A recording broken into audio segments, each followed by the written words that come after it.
Olá, bom dia a todos. Vamos dar continuidade ao nosso curso de cinemática, ainda dentro do movimento unidimensional. A nossa parte 2 vai falar hoje de movimento uniformemente acelerado. Na aula passada nós vimos o movimento uniforme e hoje nós vamos trazer algumas componentes a mais ao movimento, de modo a cada vez mais tratá-lo de uma forma mais geral. Movimento retilíneo ou aceleração. Em geral, a velocidade de um corpo ela é uma função do tempo.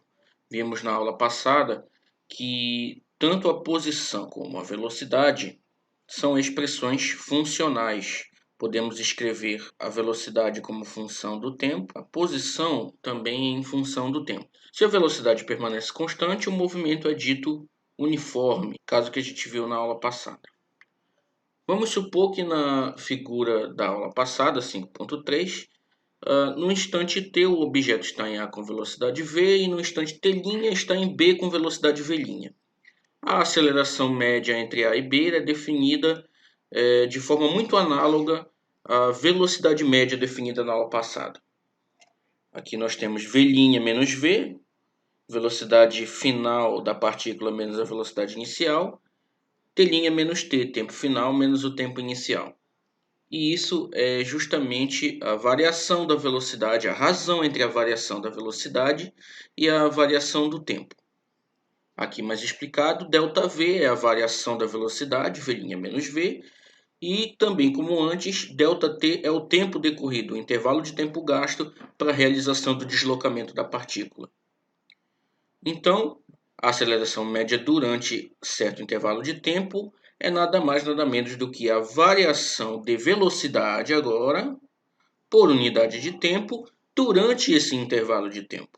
Assim como definimos uma aceleração média aqui nessa expressão, podemos definir analogamente à velocidade uma aceleração instantânea, que vai ser o que? O valor limite da aceleração média quando esse intervalo de tempo ΔT torna-se muito pequeno, quando um ΔT torna-se um dt. Temos então que A, que é a aceleração instantânea, agora é o limite quando ΔT tende a zero da aceleração média. Então, é o limite de ΔV sobre ΔT quando ΔT tende a zero, e isso é propriamente a definição de derivada que a gente viu na aula passada, olha só. A aceleração é a taxa de variação da velocidade em função do tempo, ou dv/dt. De modo que a aceleração instantânea pode ser obtida pelo cálculo, como eu disse, da derivada temporal da velocidade. Aqui está explicitamente o conceito de aceleração instantânea.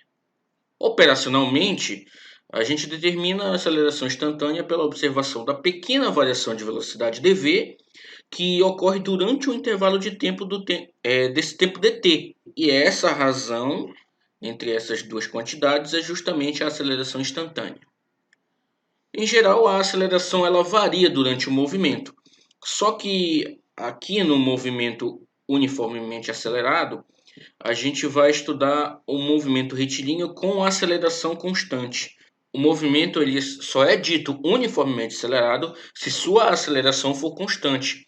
Ou seja, quando a variação de velocidade obedecer um certo padrão, se a variação de velocidade ocorrer linearmente com o tempo. Se a velocidade aumenta com o tempo em valor absoluto, ou seja, se a magnitude, o módulo da velocidade aumenta com o tempo, o movimento é dito acelerado. E se a velocidade decresce com o tempo em valor absoluto, o movimento é dito retardado.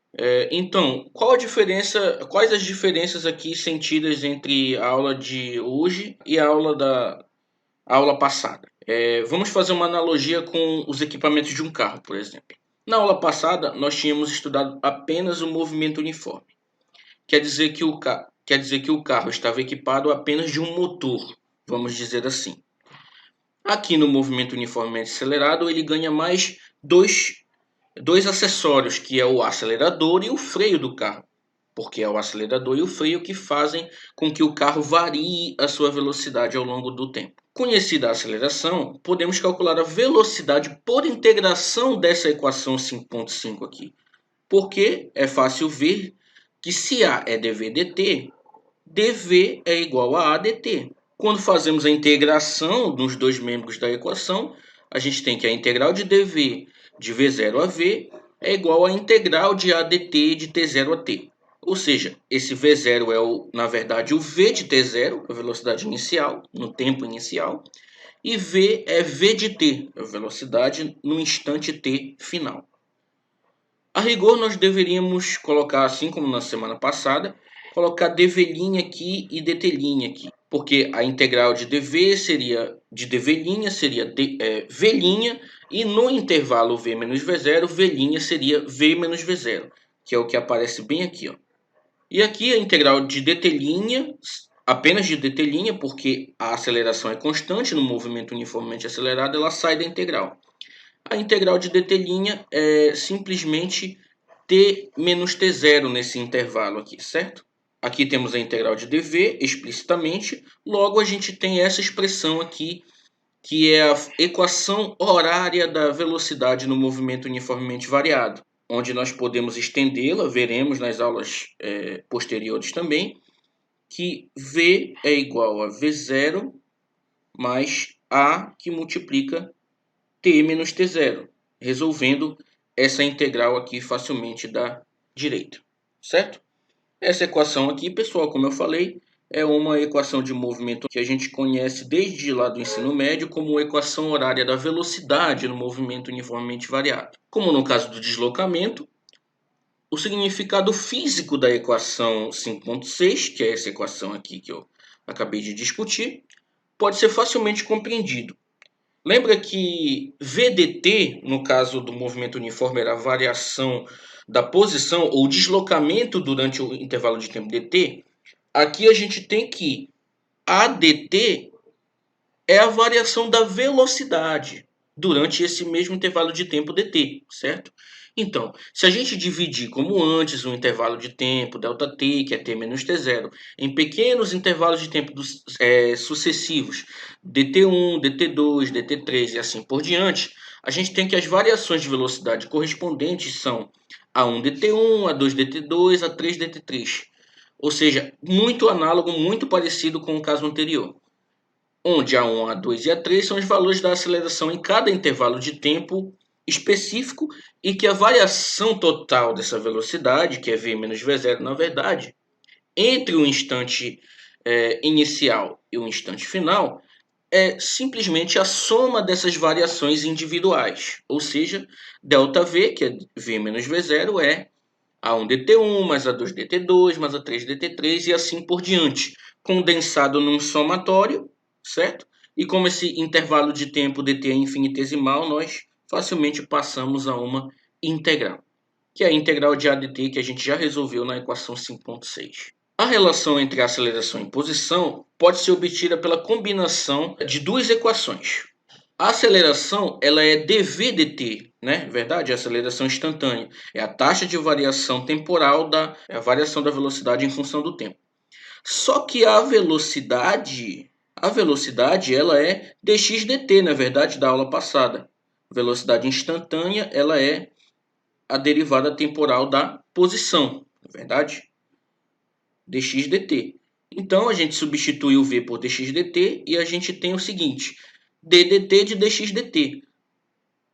Fazendo essa operação aqui, nós temos que a aceleração instantânea ela é a segunda derivada, esse símbolo quer dizer que é a segunda derivada, da posição em relação ao tempo. Outra importante relação entre a posição e velocidade pode ser obtida do seguinte modo. A equação 5.5, que é essa aqui, ela pode ser escrita como dv igual a dt, como a gente já viu. Multiplicando membro a membro dessa equação pela equação 5.2, que é essa aqui, que eu já tinha colocado, a gente pode obter o seguinte, que VDV, a equação 5.2 é essa aqui, ó. A gente tinha dv igual a dt. Multiplicando dos dois lados, então a gente tem VDV é igual a ADT, V. Isso que está dentro do parêntese é V, a velocidade instantânea da partícula, certo? Então, a gente tem que VDV é igual a ADT dx dt. Simplificando aqui, a gente tem que simplesmente desse lado a dx, não é verdade? Então, a gente vai integrar dos dois lados agora. A integral de v dv entre os intervalos de velocidade, velocidade inicial e velocidade final, é igual à integral de a dx da posição inicial até a posição final. A integral de v dv, a integral de v dv, vamos fazer aqui, a integral de v dv, ela é igual a meio de v quadrado. Se não tivesse limite, teria mais uma constante aqui. Mas como tem, então vai ser meio de v quadrado menos meio de v0 ao quadrado, certo? Substituindo aqui nos intervalos. E a integral de a dx, se você quiser resolver, é simplesmente a, né? A aceleração é constante, então ela sai da integral. Integral de x0 a x de dx. E isso é simplesmente a que multiplica x menos x0. Ou seja, dessa equação toda aqui, a gente vai ter a seguinte expressão, que v quadrado menos v0 ao quadrado é igual a 2 vezes o a que multiplica x menos x0. Certo, pessoal? Esse 2 estava aqui embaixo, eu passei para cá multiplicando. Essa equação é simplesmente a equação de Torricelli, gente, que a gente já viu no ensino médio e em outras ocasiões. Essa aqui é a equação de Torricelli do movimento uniformemente variado, certo, pessoal? É uma equação que é necessária quando a gente não tem a variável tempo num problema de cinemática, certo? Relaciona diretamente velocidade com posição aqui. Então, essa equação ela é particularmente útil, como eu falei, para o cálculo da velocidade quando a gente conhece a relação entre x e a, ou seja, sem a variável tempo. De modo que a integral do segundo membro da equação 5.8 pode ser calculada como eu já o fiz aqui. A unidade de aceleração no Sistema Internacional de Unidades ela é expressa em metros por segundo, ou o que a gente conhece de metros por segundo ao quadrado. Como é que a gente vê isso? E fazer uma breve análise dimensional aqui. Se A é igual a ΔV sobre ΔT, a aceleração média, por exemplo, a gente tem que, para fazer análise dimensional, a unidade de velocidade, a gente já viu que é metros por segundo, certo? Isso aqui é nada mais que uma divisão de fração, que eu vou fazer o seguinte, metros sobre segundo vezes 1 sobre segundo. Lembra daquele macete? Conserva o primeiro e multiplica pelo inverso do segundo. Isso dá simplesmente metro por segundo ao quadrado. Isso significa então que uma aceleração média ou um corpo com aceleração média de 1 metro por segundo ao quadrado quer dizer que a cada segundo ou a cada unidade de tempo, ele varia sua velocidade em 1 metro por segundo, correto? Outras unidades usuais que a gente tem para aceleração são quilômetros por hora ao quadrado, centímetros por minuto ao quadrado, ou a que o livro coloca aqui para gente, milhas por hora por segundo, são unidades também usuais para aceleração. Certo, pessoal? Então é isso. Espero que vocês tenham compreendido a aula e muito obrigado pela atenção. Curtam, compartilhem o vídeo, inscrevam-se no canal e valeu!